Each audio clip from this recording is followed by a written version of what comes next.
ಅವತ್ತು ಅಮಾವಾಸ್ಯೆ. ಆ ಹುಡುಗನ ಜಾತಕದಲ್ಲಿ 7ನೇ ಮನೆಯಲ್ಲಿ ಇದ್ದಂತ ಗುರು ವಕ್ರ ದೃಷ್ಟಿ ಬೀರಿತ್ತು.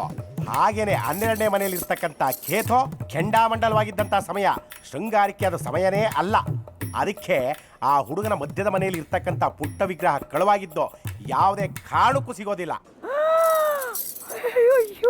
ಈ ಮಾತನ್ನ ನಾನು ಒಪ್ಪೋದಿಲ್ಲ. ಈ ಘಟನೆ ನಡೆದಿದ್ದು ತಮಿಳುನಾಡಿನಲ್ಲಿ. ತಮಿಳುನಾಡವರಿಗೆ ಅಮಾವಾಸ್ಯೆ ಅನ್ನೋದು ವಿಶೇಷವಾದಂಥ ದಿನ.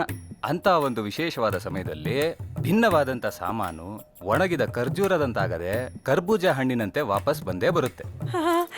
ನೀವು ಚೆನ್ನಾಗಿರ್ಬೇಕು ಸ್ವಾಮಿ. ಮುಂಡಾ ಮೋಸ್ತು. ಈ ರೀತಿ ಮಾತಾಡಿದ್ರೆ ಅಮ್ಮ ಅಕ್ಕನೂ ಬರುತ್ತೆ. ಆ ಕರ್ಣನಂತೆ ನೀದಾನಿಯಾದೆ ಇನ್ನೊಂದು ಜೀವಕ್ಕೆ ಆಧಾರವಾದೆ.